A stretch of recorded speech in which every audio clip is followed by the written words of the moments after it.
Before we get into building this to-do app with session storage, I had this really cool, not so cool noob moment. Can you guess what seems to be the issue just by looking at this clip? Is it A, a variable I'm using is not really declared, B, session storage doesn't really work in browsers, or C, it's a function that I didn't call, which I expected it to call? Let me know down in the comment. Now that out of the way, let's get into the video. So in this one, we're going to do a recap of creating a to-do list using JavaScript with Tailwind CSS for our styling, but also using session storage to store our list items so that we don't lose them when we refresh the browser. So let's recap what you think you know. So I'm using Visual Studio Code, as you guys can see over here. You can open up whatever editor you are using, and let's just jump straight into it. So the first thing I'm going to do is create two files. The first file I'm just going to name index.html. Then my second file I'm going to name to-do.js. All right. So in my HTML file, we're going to do a boiler code basically with shift exclamation mark, hit enter. It just gives me like this boiler code of pure HTML. I change my title over here to say recap to-do app with JS. I'm just going to save it like that. And the first thing I'm going to need to do is actually get Tailwind CSS into this. I'm going to head on over to my browser. I'm going to do cdn.js. And then cdn.js, what I'm going to do is say Tailwind, because it's Tailwind CSS that I want. Copy the link, paste it over there. That's it. I'm going to hit Control B just to close my sidebar over there with Visual Studio Code. And then I'm going to link my JS file. So I can go ahead and say script source, which is to-do.js. The file I just created. I'm going to add this differ attribute over here, which just informs the page that don't load this until the entire HTML file has been loaded. So now that I've done that, I'm going to start creating the body content of this to-do. So I'm going to say div, which is going to be a div tag. I'm going to add some Tailwind CSS classes, which is background gray 200. I'm going to add another one to say display flex, and I want the flex to be columns. So that's the flex direction column. I want the height to be the full screen, which is 100 VH. And then I want to justify my content center. So say justify center, add a padding on the x-axis of 8. Hit enter, and those are my classes. Inside of this div, what I'm going to do is add an h2 tag. And inside of this h2 tag, I'm just going to do app, add a break tag with session storage. Cool. So that's going to be the title of my application.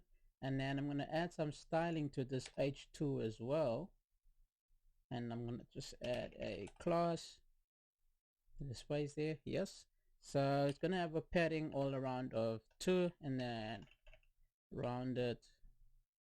Sorry, not rounded. I want the font to be bold.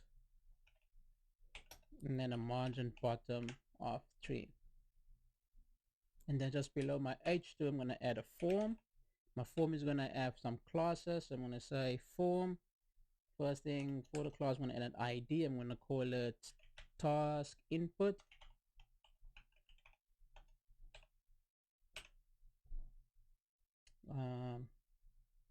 The form, it's going to have classes. So it's form dot p2 rounded, basically large, which is going to give me the nice border, rounded borders. That's my form. I'm going to take away this action. Don't need this action over here because I'm going to hook this up with JS. So my input is going to have an ID of task input. You can actually call it to do input if you want to. Add some classes to this. It's going to be a padding all around of 2, rounded large, and then I'm going to say large, enter. So what I want to do is actually add another class over here, which is going to be width. It's going to be 2/3 of the screen, and that's my input. The only other thing I want to add actually is just a placeholder. It kind of makes sense, right? Say add new task to make it look a bit nice. And then we're going to say add a button over here Once I've created all of this, what I'm going to do is just save it, run it so that we can see it visually. So let me just do this, add a class to this button, and my button is going to have a background of blue dash 500, and also text is going to be white, padding on a y-axis of 2, padding on an x-axis of 4. I'm going to change the text to uppercase, and then I want to do a font bold, so I'm just make it bold. I'm just going to hit enter. Let me do this so everything just stays on screen. I'm going to give it the rounded LG, and the width of this is going to be 1/4, like a quarter. So if I save this now, and if I run it, hopefully all the styling should be there. So it's just running, and there we go. So you have the input field, you have to add. My to-do app with session storage is actually really small. I need to increase this font size over here, and can do this by saying text -3XL. Save it. Maybe 4XL. 4XL. Cool. Now we have that. As you guys can see, sorry, just to recap what we have done, we added this div here with a display flex, and say flex direction is column, and then we added an H screen, which is basically the height of the screen, take up the full height of the screen, 100 V8, justify the content center, just added a padding over there and there of 8. And the second thing we did, we just style our H2 with a padding all around of 2. The font is bold, margin bottom 3 with the text size 4XL. So if you guys are not quite sure what this class is reference, you can go ahead into the Tailwind documentation. There to give you a detailed explanation as, for instance, this 4XL is how many pixels or how many RAM or how many EMs. There you can actually go see the values. Me, I just go with the eye. Whatever looks good to my eye, I stick to it. Cool, so that is the HTML part of this. So let's go ahead and create the JavaScript. So just before we do that, the last thing I need to do actually is to add an unordered list with an ID that is called task list, and a class I'm just gonna say padding all around of 2 as well, because the to-dos needs to be injected inside of this UL element. So right here, not at the bottom actually, because I am importing it from here. So over here, let's do a quick test if this works. So what I can do is say console.log.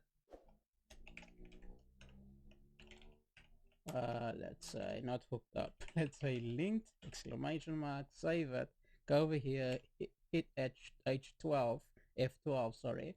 And then over here you can see it's logging out linked, which means my JavaScript file has been linked correctly to my index.html. So now we can go ahead and start grabbing some stuff using JavaScript. So the first thing I'm going to grab is my task input, which is my document dot query selector. I'm just going to select the ID, which was task dash input, use that input field. Second thing I want to grab is that unordered list. So I'm going to say task list document, if I can spell, document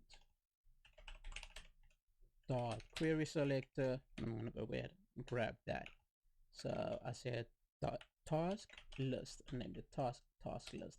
And the other thing I want to do is, because I know I'm working with to-dos, I can just go ahead and create a variable here, call this variable to-dos, and this variable is going to be an empty array. Okay, so since we know that we're working with session storage in this one, I think I'm just going to go ahead right at top, just declare it, or say go get the elements from the session storage, save it into this to-do variable, which is not to-do. There we go, this to-do variable. If there's nothing in the session storage, then just make it an empty array. So let's go ahead and do that.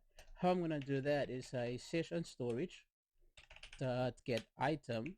So and I'm going to call my item to-dos, right? So session storage get the item to-dos, and if that item to-dos is empty, just make it an empty array. Okay, but I know that session storage will actually return a string for me, so I need to convert this in order to be an array, and I can achieve that using JSON dot parse. So JSON parser, just parse the string for me into an array and save it into the do's variable. So currently I have nothing in my session storage which is saved as to do's. If I console log this, if I console log to do's, save it, and let's check this out. It should just give me an empty array, and I'm correct. So there we are, we have an empty array. So the first thing I want to do now, I'm just going to create I'm going to create the element, the list item element, using JavaScript that's going to get injected inside my unordered list element. So I'm going to create a function over here. I'm going to call this function create list element. Okay, and this list element is going to take in a parameter which I'm just going to call task, and I'm going to go ahead and create that. So first thing I'm going to say const task item is equals to document dot create element, and the type of element is creating this as an li, which is a list item. And then I'm going to say task item dot class list dot add. So I'm adding a class to this, and the class I'm adding is text dash gray dash 700. I'm going to do another one, and this one is just for the size. It's text to XL. Okay, now what I want to do is add an event listener to this. Say task item dot add an event listener, and the event you want to listen for is called the click event.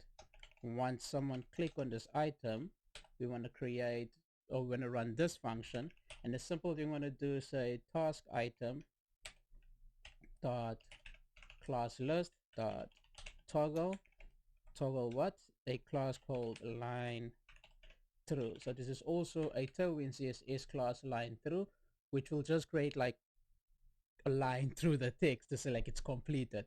That's basically what that's going to do. And I'm going to change the font, the color of the text as well.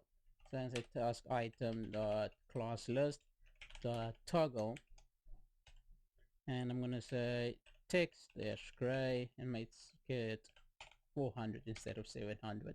So you kind of get like a visual feedback that this task has been completed. And outside of this event listener, what I want to do is just append this to the task list. So I can say task list, remember with the one we created here on top, which is the unordered list, task list dot append child, and the child you're appending is the task item, which is basically this over here. And that's our create element function. So the only thing I didn't use is this task value that we actually also need to set to say task item dot inner text will be equal to this task parameter over here. So this task parameter will just set the value, so which means this task parameter or whatever is being passed through here needs to come from this input over here. Okay, but that's going to set the inner HTML. So that is our element created function. Next thing we're going to do is actually add a add task function. I'm going to say function add the task, and then in this function I'm going to say create const task is equal to task input on top dot the value dot the value. So this task input is basically that task input right over there, the value of the input, which is equal to that task. And then what I'm going to do is say create element. So I'm calling the function just created right here on top, and I'm passing through task as the parameter. Okay, and the next thing now I want to do is just create a, now let's reset first. So I'm going to say task input, just going to reset it back to 0. So if I save this, let's go ahead and do that. So if I save this and say adding a to do, say add item, it refresh. So we actually need to get rid of that. We don't want it refreshing. And how I can do that is with the form. I can say const form is equals to document, that's if I can write document, is equals to document dot query selector, and what I'm selecting is type form.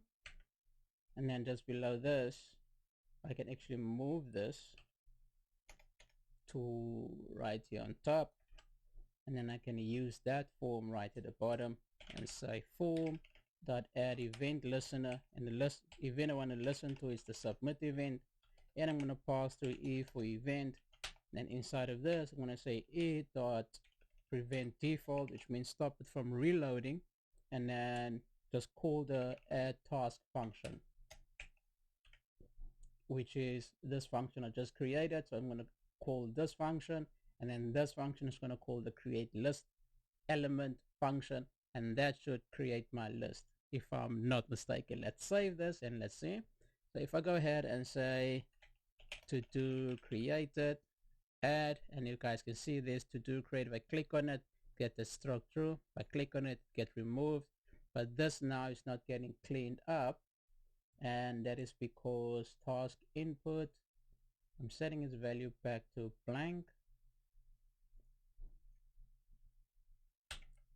Let's see what's this. Say task input cleared, add. Okay, which makes sense. Task input const task is equal to the task input value, and then I can go and say create list item, passing through that. That's fine. Task input, which is that task input dot value is equal to that. So I can actually just, instead of saying task input, say task here. Not task input dot value, yes, not that task, because this is just the value I'm grabbing, but this is the entire input that I'm changing. So say changed code, add work, and it clear that out, and that's what we want. So the next thing we want to do is actually save this into an array and into a session storage. So let's go ahead and create that. So now I'm going to create a form just below this, sorry, a function just below this form. So I'm going to say function, I'm going to say create list session. Or actually I want to store it first before create the list. Say store to-dos, and this one's going to take an item. So my store to-dos, I'm just going to do a to-dos dot push. So I'm adding this item to the array, and once that is added, I'm going to save this, a session storage dot set item. The item I'm setting, it's called to-dos, and then I can go ahead and say JSON dot stringify, and I'm stringifying the to-dos. Okay, so this is going to be my second parameter actually over here, because I'm first setting up the key, which is the to-dos, and then passing through the value, which is the to-dos array stringified, so this makes it a string. So now the store to-dos should save all of my list items into the session. So let's save this and let's do a console. Let's go to application, session over there, nothing. We go call this function when an item gets added. So before that gets cleared, I can go here and say store to do, and I'm going to pass the same thing to the task over there. So now I'm calling that function. Save it. Let's look at this again. Say create a session. There we go. To do's, create a session, store this in session, add, and it's stored there, right? So now if I refresh, nothing. So now I need to go create a function that actually unloads, go check if the session key is set, and if so, get the values from the session key, create the list item elements, and then allow the user just to go ahead and add to that list elements. So that's our last function for this one. I hope that you're starting to remember stuff that you've forgotten because of all the partying. So I'm just say function create list from session, And in this one, I'm going to say to do's dot for each. So I'm going to loop over these. Say to do, and then you say create list element. I'm going to pass through the to do. Cool. So what does this function do? So this function just runs on load, just loops throughout the array and creates the list elements. And if you guys remember, right here on top, we also went and got the session storage elements using the key from the get-go. And if it was empty, it will create an empty array. So there's no need to actually go redo this inside of this function. We just creating the elements as the page load, and we can do that by just calling this function right here at the bottom. So calling this function, hit save, and as you guys can see, these are my two to-dos. Say those are clear. This was a cool recap. Say edit, more coming soon. Say add, don't forget to subscribe, add, and hit the like button. So I think that's easy enough to do for you to do. This was a cool recap. More is coming soon. Don't forget to subscribe and hit the like button. Until next time, guys, stay safe.